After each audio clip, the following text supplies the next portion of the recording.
We are discussing about French Revolution and the Idea of Nation. French revolution and idea of nation, ये हमारा chapter चल रहा है। पिछले लेक्चर में हमने डिस्कस किया फ्रेंच रिवॉल्यूशन जो है, फ्रेंच रिवॉल्यूशन से किस तरह से हमने देखा कि ये जो एक्सप्रेशन नेशनल फीलिंग जो वो सामने आ। लास्टली हमने देखा रिवॉल्यूशनरीज ने कुछ चेंजेस लाए, लेकिन फिर हमने देखा लास्ट की जो ऑब्जेक्टिव था फ्रेंच रिवॉल्यूशन का, या वो ऑब्जेक्टिव ये था कि उन्होंने अब ऐलान किया कि अब हमारा जो मिशन जो है वो इतना ही नहीं है कि हमने फ्रांस में यूनिवर्सल आइडेंटिटी फ्रेंचाइज एस्टेब्लिश किया या हमने फ्रांस में लोगों को फ्रीडम दिलाई। नहीं, हमारा मिशन ये है कि जो यूरोप के दूसरे स्टेट्स में या यूरोप के दूसरे कंट्रीज में जो वहां पे ये जो डिस्पोटिज्म के अंडर जिंदगी गुजारते हैं या डिस्पोटिज्म के अंडर जो लाइफ गुजारते हैं, इनको क्या मिलनी चाहिए? इनको फ्रीडम मिलनी चाहिए। तो हमारा मिशन यह है कि हमें दूसरे स्टेट्स को हेल्प करना है। हेल्प क्या करना है? हेल्प यही करना है कि उनको हमें नेशन स्टेट बनाने में हेल्प करना है। तो जब फ्रेंच आर्मीज जो है, फ्रेंच आर्मीज ने उन ये जो कंट्रीज का दौरा किया, जैसे कि जर्मनी था, इटली था, हॉलैंड था या स्विट्जरलैंड था, तो जब 1790s में फ्रेंच आर्मीज वहां गई, यूरोप के उन स्टेट्स में गई, तो उस वक्त जो नेपोलियन था, नेपोलियन बोनापार्ट था, he was first of all a military general, specially in 1797।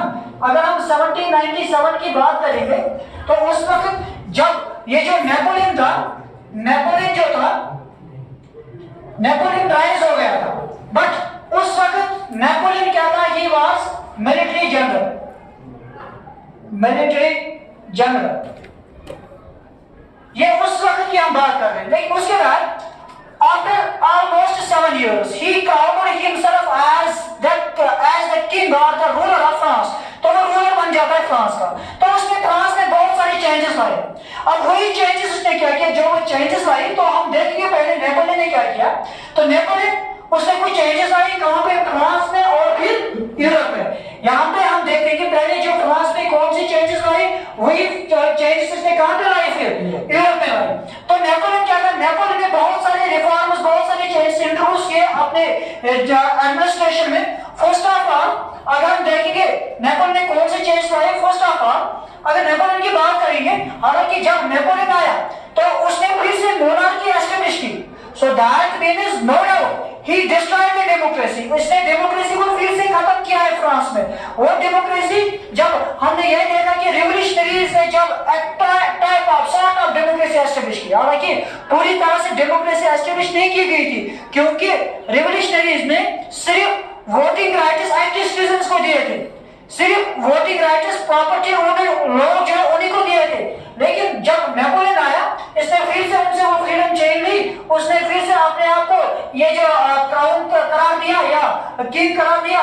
So that means he again destroyed the democracy in France. But अगर हम देखिए एक साइड से उसने डेमोक्रेसी को खत्म किया, बट दूसरी साइड से हम देखते हैं कि इसने एडमिनिस्ट्रेशन फील्ड में कुछ ऐसे चेंजेस लाए, ऐसे रिवॉल्यूशनरी प्रिंसिपल जो इनकॉर्पोरेट किए कि जिससे इसने पूरा जो एडमिनिस्ट्रेशन सिस्टम जो था इसको रेशनल बनाया और एफिशिएंट बनाया। दैट मींस ये एक असरदार सिस्टम उसने बनाया, एडमिनिस्ट्रेशन सिस्टम। तो इसके रिलेटेड किस तरह से उसने चेंजेस लाए? He brought changes by His civil code of 1804। इसने कोड दिया, सिविल कोड, तो नेपोलियन ने दिया। तो इस सिविल कोड को कहां जोड़ा है? Napoleonic code. It was usually known as Napoleonic code, जिसके जरिए उसने कुछ चेंजेस लाए। लाइक अगर हम देखेंगे कौन से चेंजेस इसने लाए, कि जो हमें with all privileges based on birth, और बेस्ड ऑन बर्थ जितने भी राइट्स थे, जितने भी प्रिविलेजेस, वो जो इससे पहले जो भी एरिस्टोक्रेट्स थे उनके पास जो भी प्रिविलेजेस थे वो उसने खत्म किया। तो उसने क्या किया? He established equality before law. उसने कहा नहीं, लॉ के सामने सभी बराबर है, all are equal in the eyes of law, and secure the right to property. इसने ये भी कहा कि right to property is an important. या हमें राइट ऑफ प्रॉपर्टी जो है एक और टॉपिक में हमें पढ़ना है, इकोनॉमिक लिबरलिज्म में हमें ये पढ़ना है कि राइट टू प्रॉपर्टी क्या होता है। तो उसने क्या किया? नेपोलियन ने कहा ऑल आर इक्वल, हर किसी को हक है प्रॉपर्टी रखने का, सो राइट टू प्रॉपर्टी। इसके बाद ही सिंप्लीफाइड एडमिनिस्ट्रेटिव डिवीजन। इसने अपने एडमिनिस्ट्रेटिव डिवीजन को सिंप्लीफाई किया, जिसमें इसने क्या किया? फर्स्ट ऑफ ऑल इसने जो एक सिस्टम था feudal system, he abolished the feudal system. Feudal system जो था जहां पे लैंडलॉर्ड्स थे, इनको कुछ ये जो लैंडलॉर्ड्स का सिस्टम था, ये इसने क्या किया, इसने ये पूरी तरह से एंड किया, इसने ये पूरी तरह से खत्म किया। लैंडलॉर्ड्स जो लैंड पे कुछ ये जो राइट्स सिक्योर कर रहे थे ना, इंपॉर्टेंट राइट्स, ये फ्यूडल सिस्टम जो मिडिल एज से इमर्ज हुआ था, 15th 16th सेंचुरी से इमर्ज हुआ, इस फ्यूडल सिस्टम को भी खत्म किया किसने, नेपोलियन ने। इसके अलावा इसने पीजेंट को एक नई किस्म की freedom the. He freed the peasants from serfdom. Serfdom कहते हैं कि slavery, serfdom कहते हैं हम गुलामी को, तो serfdom से आजाद किया। और जो वो manorial dues इनको देने पड़ते थे, manorial dues जिनको हम बोलते हैं कि जागीरदारी जो टैक्सेस इनको देना पड़ता था, जागीरदार को कुछ टैक्सेस देने पड़ते थे, वो टैक्सेस भी इसने खत्म किए, किसने, नेपोलियन ने। सो इसके अलावा टाउन्स में जो गिल्ड रिस्ट्रिक्शंस थे, वो गिल्ड से उनको अब क्या कि कुछ शेयर देना पड़ता था, वो गिल्ड रिस्ट्रिक्शन भी उसने रिमूव किया। और ट्रांसपोर्ट और communication system which is important for the development, दोनों इंपॉर्टेंट है डेवलपमेंट के लिए, इसको भी इंप्रूव किया। So these are some important changes brought about by Napoleon. इसके अलावा पीजेंट्स, आर्टिजन्स, वर्कर्स और जो भी बिजनेसमैन थे, they were given new kind of freedom. But इसके बाद अगर हम देखेंगे लोगों का रिएक्शन क्या था, जो लोगों का रिएक्शन था, reaction of people it was mixed.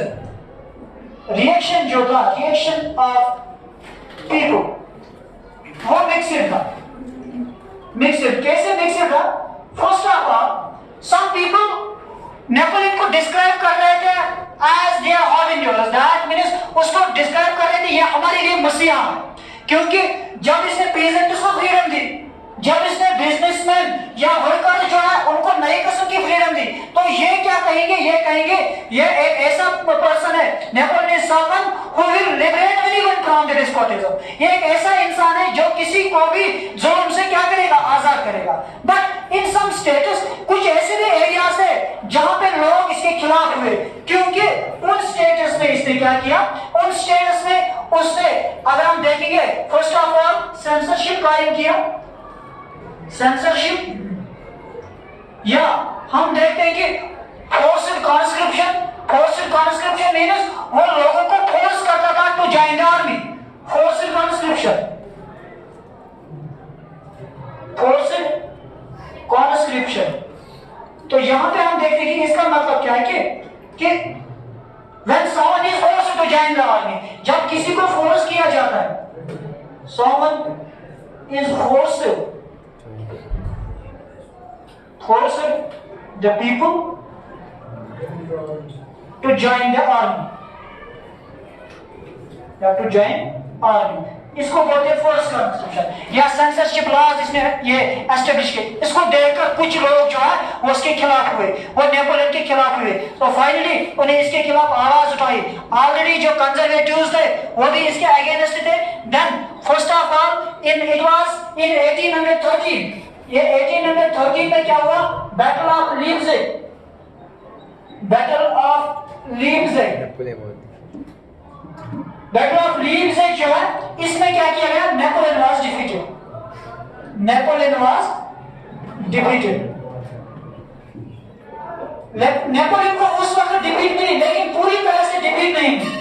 Defeat मिली, इसको अगर हम देखें आपकी बुक पे दिखाया गया एक पोस्टमैन की तरह, कि एक पोस्टमैन जा रहा है, इसकी बैग की जिप ओपन है, तो एक एक लेटर जो उसकी बैग से नीचे गिर रहे हैं। दैट मींस नेपोलियन के हाथ से क्या हो रहा है कि एक एक, अगर हम देखेंगे एक एक ये जो स्टेट जो उसके हाथ से छीन रही है। लेकिन इसके बाद after 2 years, that is in 1815, अगर हम देखेंगे Napoleon was finally defeated. Napoleon was finally defeated in 1815 in the Battle of Waterloo. Battle of Waterloo. लेकिन फाइनली नेपोलियन जो है इसका रूल एंड होता है कब, 1815। So it was all about Napoleon. ये नेपोलियन थी, तो इस तरह से हमारा ये टॉपिक जो है एंड